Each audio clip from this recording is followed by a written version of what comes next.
Boa noite, de volta às nossas aulas de endomarketing.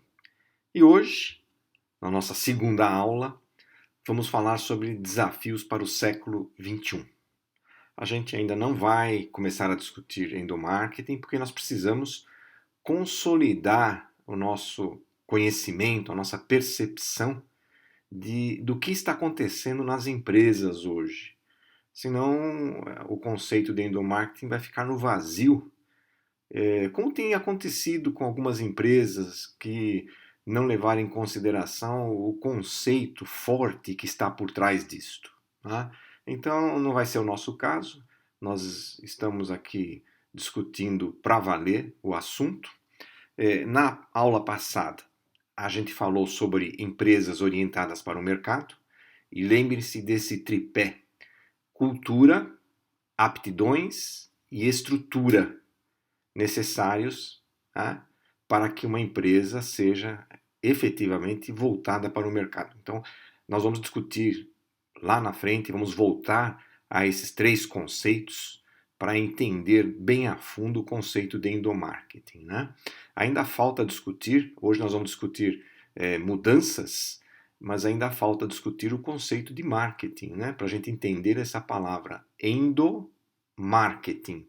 Marketing para dentro.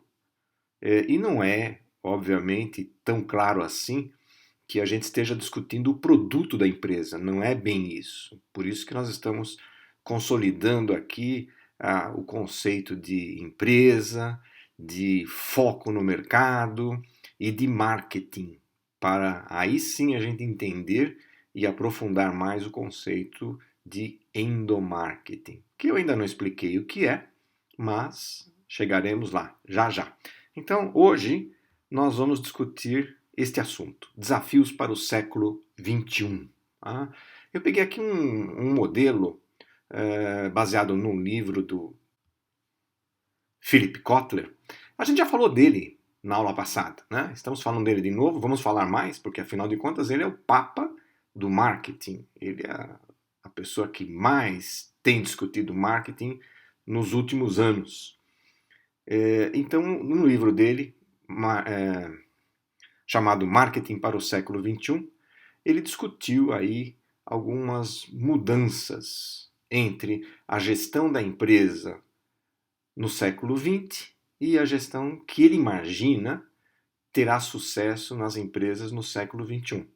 Lógico, muitas das coisas que ele já citou lá, a gente já está observando, está acontecendo, e eu aproveitei esse modelo dele e trouxe mais dois autores para discutir assim mudanças, né, no mesmo modelo de no passado e no futuro. O que deu certo no passado e o que poderá dar certo no futuro, e alguma coisa já está dando certo.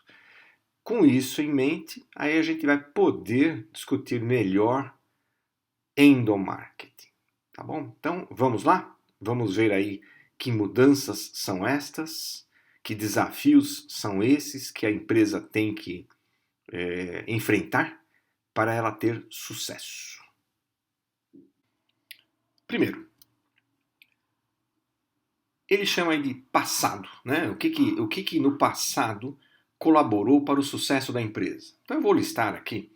Tudo era feito na empresa, a empresa produzia melhoras por si mesma, não copiando dos outros, atuava de forma isolada, era única no mercado, estruturada por função, né, a tal da hierarquia que nós conhecemos hoje, piramidal, atuação local, eu produzo e vendo no ambiente onde eu já conheço, e usava muitos fornecedores, de tal maneira que assim, a ideia era essa: quanto mais fornecedores eu tiver para o mesmo insumo, mais barato eu vou pagar, porque haverá uma competição entre eles. Então não se pensava em termos de parceria, se pensava em termos de concorrência mesmo, de resultado. Bom, quais são as sugestões do Philip Kotler nesse caso? Então, eu não vou discutir todas, mas vou citar algumas e as que eu achar mais importante eu vou detalhar mais aqui. Mas fica a lista para vocês fazerem um checklist assim, na hora de estar gerindo uma empresa e de tomar decisões. Então, no futuro, as empresas devem terceirizar, devem fazer benchmark. Bom, o que é fazer benchmark? Né?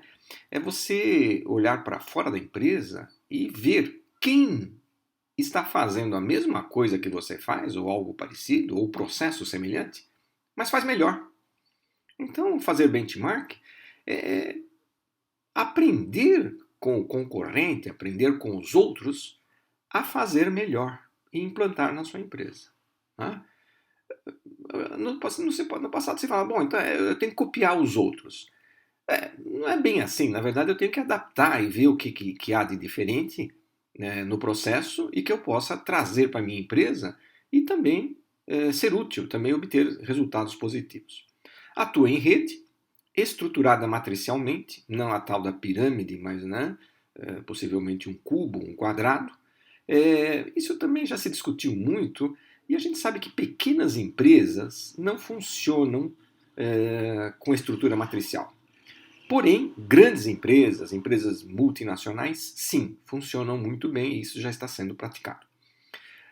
Em vez de atuação local, atuação global, voltada para o cliente. Isso também a gente sempre discutiu em marketing, mas hoje está muito mais claro. O foco seu não é o produto. O foco seu tem que ser o cliente. Na verdade, o foco tem que ser a necessidade e o desejo que levam o cliente a comprar o seu produto. Né? É, muitos empresários no passado se apaixonaram pelo produto, é um produto fantástico, tudo, mas lá na frente o cliente mudou de ideia, descobriu uma outra maneira de ter o mesmo benefício, por exemplo, certo? E aí, talvez até de uma maneira mais barata, de uma maneira mais moderna, de uma maneira mais eficiente, e aí deixou de lado o produto e trocou esse produto por um outro que fizesse a mesma coisa, certo? É, e no caso de muitos fornecedores, a ideia hoje e a sugestão é ter poucos fornecedores. Não é estimular a briga entre eles, mas é estimular uma parceria entre os fornecedores e a nossa empresa, de tal maneira que eles participem do resultado positivo e participem também dos problemas e dos resultados negativos e colaborem.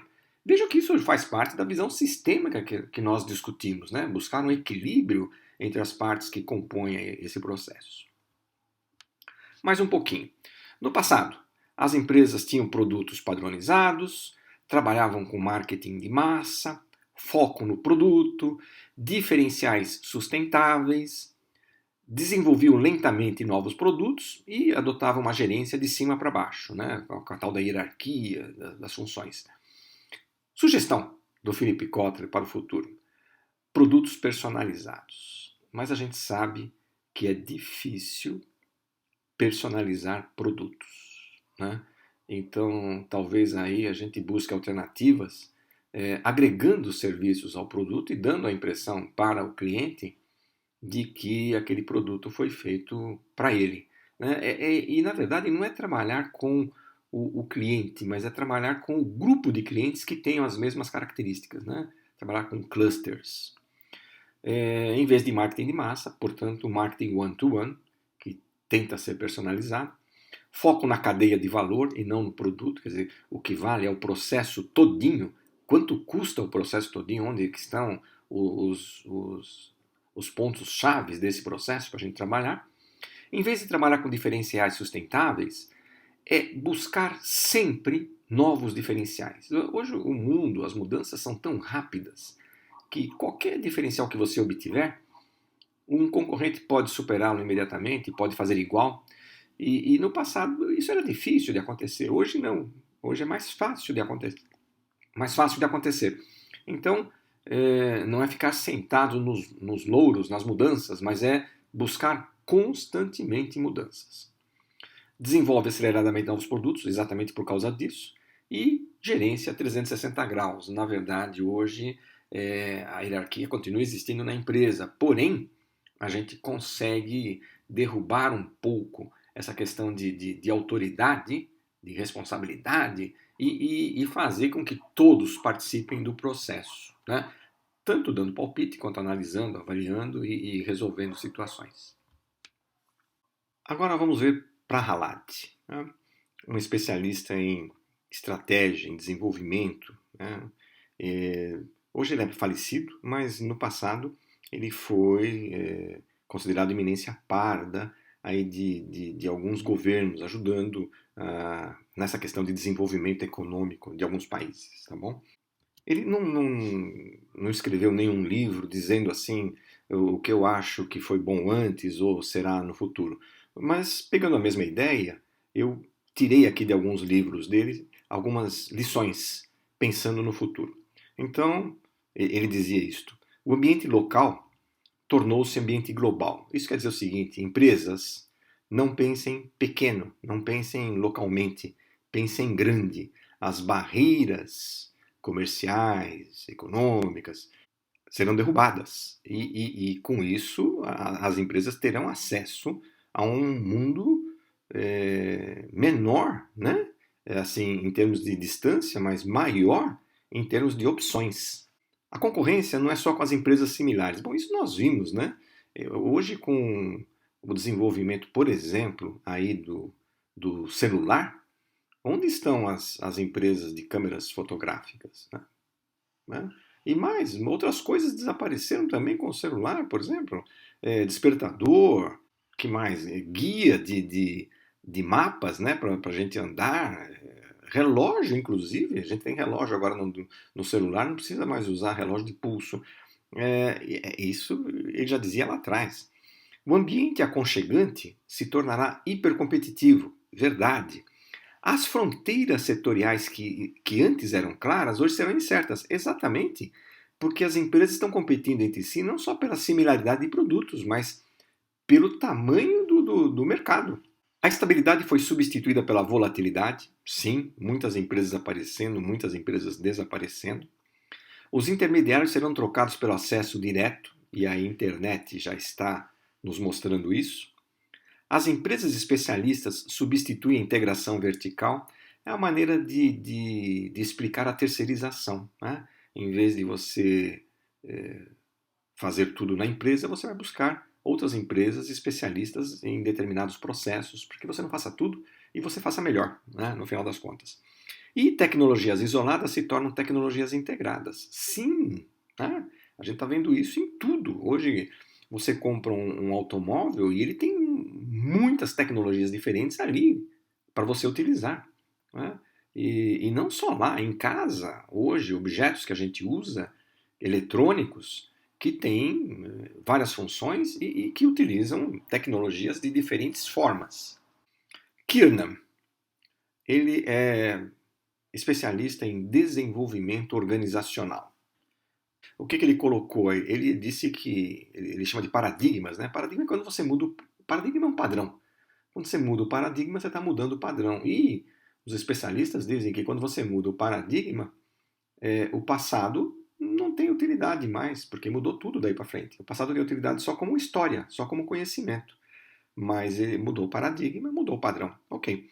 Então, no século XX, quais eram os paradigmas, né?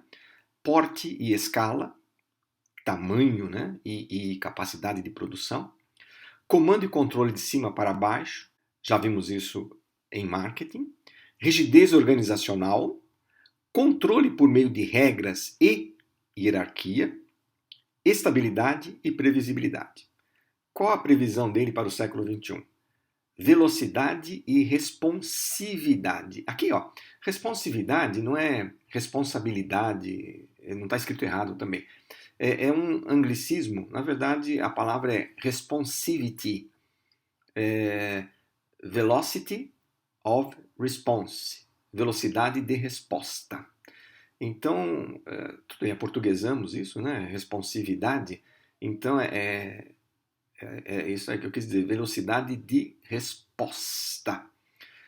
Hoje as empresas são muito cobradas por isso. E empresas grandes que demoram a dar respostas, a gente já viu o que acontece. Hoje não é importante ser grande, é importante ser rápido para dar respostas. Né? Respostas às mudanças, né? Eu quero dizer. Empowerment, que é a desestruturação do poder na empresa. Isso é fácil de falar, difícil de fazer. Organizações virtuais, flexibilidade, controle por meio de visão e princípios. Opa, isso a gente vai falar quando falar de planejamento estratégico. Vamos discutir aí o que são visão e princípios. Embora eu possa dizer que a maioria das empresas define uma visão, define quais são os seus valores, mas para escrever na parede e ser bonitinha, porque na prática ela não cumpre o que está escrito. Vamos discutir isso bastante no futuro. Descontinuidade e melhoria contínua. Sim, o passado está nos ensinando que as mudanças vêm e vêm para valer. Estamos passando agora por um grande momento de mudança com esse problema do coronavírus. Continuando, Kirna, a informação é tratada como segredo, não se passa para ninguém, né? Segredo de Estado, segredo da empresa, não pode. Há uma necessidade de ter certeza em tudo. As empresas são reativas, ou eram, né? Avessas ao risco, não podemos correr risco. Aliás, ensinamos isso em finanças, né? Cuidado com o risco. Orientada para o processo, autonomia e independência da empresa, racionalidade e análise quantitativa. Sugestões de Kirna. As informações precisam ser compartilhadas. Não existe mais isso de guardar informações. Aliás, né, quando a gente discute Big Data, hoje, as informações estão aí. Certo? A gente vai esconder. Por quanto tempo nós vamos esconder as informações de uma empresa? Dificílimo. Tolerância à ambiguidade. Sim, não dá para ter certeza de tudo. Então, por causa disso, precisamos correr mais riscos para buscar soluções diferentes. E nisso, precisamos ser proativos, né? E aí entra a palavrinha que nós estamos discutindo aqui. Tem que ser empreendedor. O empreendedor é avesso ao risco? Não, o empreendedor ele tem que assumir o risco, mas ele assume de uma maneira mais consciente do que outras pessoas. Orientada para resultados, trabalhar com interdependência e alianças estratégicas. Ninguém vai sozinho mais a lugar nenhum, né? Tem que haver parcerias. E, hoje, trabalhar com a criatividade, buscar dentro de um processo que a gente chama de intuição, mas não é intuição simplesmente eu acordei pensando nisso. Intuição é uma conjugação de fatores que leva você a buscar uma solução que você não sabe explicar corretamente. Mas o teu passado, o teu conhecimento, se for vasculhado, vai mostrar que tem sim coerência no que você está falando. Século XX, integração vertical, foco na organização interna, consenso, isso a gente vai discutir aqui, o tal do dissenso construtivo, mercado nacional, vantagem competitiva, que era o que discutia Michael Porter, né? Vantagem competitiva sustentável, e mercados atuais. Sugestão dele para o século XXI. Trabalhar com integração virtual. Não é? Aliás, nós estamos passando por isso agora aqui, né? Os professores todos em casa, a diretoria da faculdade também, os alunos também, e, no entanto, nós estamos mantendo o curso andando, né? De uma maneira virtual. Tudo bem que é um processo exclusivo nosso de ensino, mas é um exemplo, sim, que pode ocorrer nas empresas também, daqui para frente. Foco no ambiente competitivo, e aí vem a palavra que eu queria discutir, dissenso construtivo. Então vamos lá. O que é consenso? Né? Consenso é diferente de maioria absoluta, é diferente de democracia. Consenso é todo mundo concordar com algo. Então houve um consenso. Para que todo mundo concorde, é necessário que haja uma compensação. Então eu abro mão disto em prol disto. E no final há um consenso. Não é que todo mundo está de acordo 100%, mas todo mundo abriu mão de alguma coisinha para que aquela ideia fosse para frente. Então há um consenso. Então, o que ele sugere? Ele sugere um negócio chamado dissenso construtivo. O que significa isso? Se no consenso todo mundo concorda, no dissenso todo mundo discorda. Bom, mas como é que pode funcionar isso se todo mundo discordar? Funciona da seguinte maneira, e eu tenho usado isso bastante no processo criativo, que é assim. Vamos supor, eu tenho um projeto. Daí eu vou apresentar esse projeto numa reunião ou para uma equipe para discutir o meu projeto. A primeira coisa que no passado se fazia era sempre a pessoa contrária destruir o projeto do outro. Por quê? Porque sim. Certo? Vamos destruir o projeto, porque afinal de contas, por que nós vamos batalhar por esse projeto? Vamos destruir o projeto. Então existia a figura do, a gente chamava de advogado do diabo. Era o cara que destruía todas as ideias. Ok? De propósito. No dissenso não é assim. No dissenso é assim. Eu apresento o projeto. Ok? E vamos discutindo, vamos discutindo. Daí, obrigatoriamente, cada um que está na reunião tem que discordar de algum ponto. Mas, assim, não discordar por discordar. Ele tem que mostrar um ponto que não está correto, não está perfeito. Então ele discorda. Olha, esse ponto aqui não está perfeito. Ok, então qual é a sua sugestão para consertar isto? Se a sugestão dele efetivamente consertar o problema, fica valendo a sugestão dele.